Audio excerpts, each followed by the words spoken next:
salaam la famille, j'espère que ni ci jàmm bu baax a baax mais sama gars yi nag Seydou mi ngi jël revanche am ci ki nga xamante ne nag moo di Matrose vraiment mi ngi wane li ko naqari woon lépp li mu yàgg denc ci xolam. Matrose mbaraan bi mu daan mbaraan di lekk alalam tëdd ci ay millions jël otoom tëdd ci tey moo tax mu pare pour volontaire pour yàq bisam bi nga xam ne si ne moo gën a fort ci moom di bisu mariage am. Gis ngeen ne Seydou tey dafa taxaw spécial pour yàq Matrose weer ko ci digg nit ñi weeje ko xamal leen ne carrément kii sama mbaraan la woon ëmbal naa ko ba yàq na ëmb bi ndax Matrose ci ñi encaissé woon pour ne day yàq ci ëmb kii di Seydou ci la bokkoon. moo tax tey Seydou nag gis ngeen ko réaction bu mu leen bett dafa jël revanche am rek boole si dafa boole ñaari naqar. Gis ngeen li nga xam ne si ne mu jaañ defoon na ko ak li nga xam ne si ne moom la ko Matrose def loolu la boole tey di fayu si bi muy ñëw ci xew bi xolam seddu ci benn yoon amutoon benn yëgee pour ñëw ci xew bi mais gis ngeen ne waxi waajuram ak magam moo tax mu ñëw mais comme que ñëw na ba fii nuyoo ak Matrose xolam sot rek moo tax mu jóg pour fas yéene fay jël revanche. mais ndax tey jii nii ak li ko naqari lépp waru ci woon a xool Omar Diagne bañ a def jëf ji ñaaw ji mu def ndax tey yàqulut kenn mais Omar Diagne lay yàqal. ndax tey jii bis bu papa Omar Diagne taxawee pour récler ci sëy bi wala jajaar taxaw pour récler waat ci sëy bi ñoom ñëpp ñu taxaw pour Omar Diagne récler Omar Diagne moom du récler bëgg na Matrose ba pare léegi nag fa la problème bi nekk.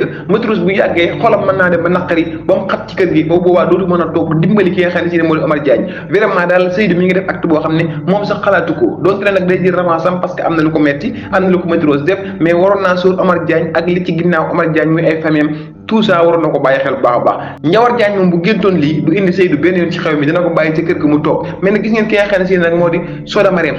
ba tey jii papaam sax daf koy manipuler ndax papaam ba tey xamul ne Soda Mariam kayit yi moo ko falsifié boppam mais dafa gëmloo papaam que ni Njawar moo ko may kayit yi comme li muy wax te du dëgg. mais nag papaam xëy na bu yëgee lii ak fi mu teg ki nga xam ne si nag moo di magam bu jigéen bi dina tax mu taxaw dëggal boppam ba kii di Soda Mariam delloo alal yi ki nga xam ne si moo di Njawar Diagne ba mu jeex tàkk. amaana loolu soobee Njawar Diagne ndax bu leen xoolee papa Soda Mariam nit ku dëggu lay ndurool nit koo xam ne si ne am na kàddu te it am na fulla am na fayda moo tax mën nañu am espoir que ni loolu mën naa tax kii di Njawar ci tax ci alalam wa ilaa ki nga xam ne si nag moo di buri futteeku dugg ak moom ci ay dossier pare dama moom tribunal fas yéene jotaat ci alal ji loolu rek moo mën a tax alal ji jotaat ci mais Soda Mariam mi ma gis fas yéene naa lay ak a sos ba toog ci alal ki nga xam ne si ne moo di Njawar Diagne. Vraiment sama gars yi tey moom mariage bi neexoon na trop mais jamono ji moom sëy bi mi ngi en jeu à tout moment lépp mën naa yàquwaat. foofu laa yowal vidéo bi tey di leen jox ci beneen vidéo incha allah ñu dañuy gën a yaatal suñu série préférée bi di Xaaliso jaa ngeen jëf beneen incha allah.